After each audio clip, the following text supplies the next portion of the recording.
Ces opportunités sont nombreuses et il ne faut pas les résumer à la loi climat et résilience. Encore une fois, je pense qu'il faut embrasser le sujet d'un seul tenant, car il est aujourd'hui possible de protéger à la fois l'environnement, tout en permettant à l'entreprise d'accroître ses profits, ou en tout cas de limiter ses pertes, et d'augmenter également le pouvoir d'achat des salariés. Je vais donner quelques exemples afin de vous en convaincre. Le premier, c'est la question des accords d'intéressement.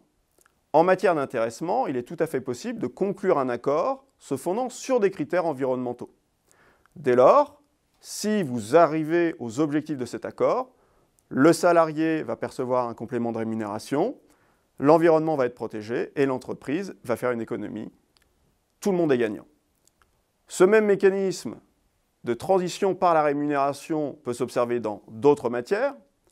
Nous avons évoqué la mobilité tout à l'heure. En matière de mobilité décarbonée, il est possible d'avoir des primes liées à cette mobilité décarbonée et il y a des crédits d'impôt qui sont possibles sur cette mobilité. Mais il serait tort de croire que tout se résume à la rémunération et aux politiques de rémunération.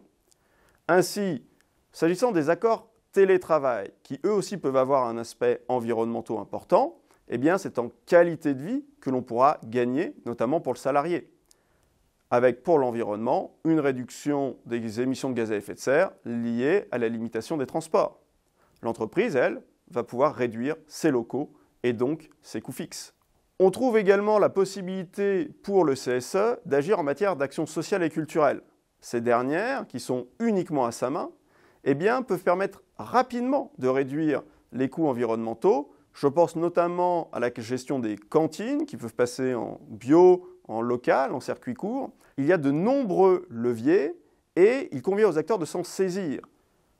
La loi climat et résilience est surtout l'occasion donnée aux acteurs de prendre en considération la dimension environnementale et d'agir pour réduire l'impact qu'a l'entreprise sur son environnement.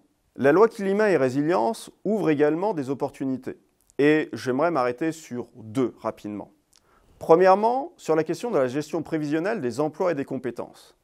Les défis environnementaux à nos portes vont nous pousser à réfléchir sur l'emploi de demain.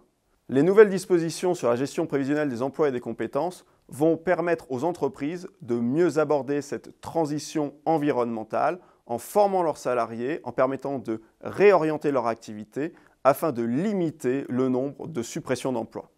Deuxième élément important dans cette loi climat et résilience qui va ouvrir des portes, eh bien c'est le dialogue qui va se nouer liant le CSE sur la réduction de l'impact environnemental de l'activité de l'entreprise. Il va donc y avoir une synergie entre d'une part la direction et d'autre part les représentants du personnel pour arriver à une entreprise plus vertueuse et cela est une véritable avancée. La BDES, effectivement, on avait un certain nombre d'onglets et de documents à fournir fixés par la circulaire. Et ce qui est intéressant, c'est que ça va en rajouter quelques d'autres. Mais ça va être l'occasion surtout de réouvrir une négociation sur quels sont les indicateurs utiles et de designer la BDES en fonction des besoins de l'entreprise. Et de créer finalement une émulation sur ce sujet-là.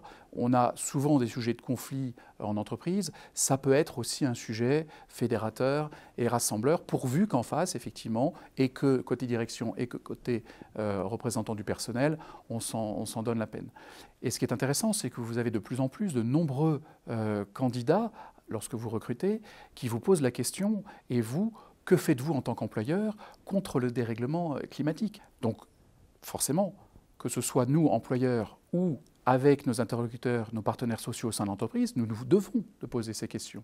Une manière d'y répondre, parce que ces jeunes candidats, ces jeunes embauchés qui rentrent dans l'entreprise vont aussi être finalement peut-être des jeunes adhérents aux organisations syndicales. Donc l'enjeu pour les organisations syndicales est également d'attirer de nouveaux adhérents.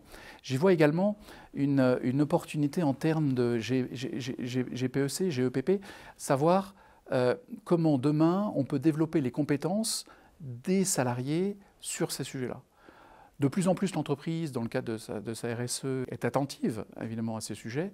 C'est important d'avoir une sensibilisation, voire même une expertise au sein des salariés sur ces sujets-là.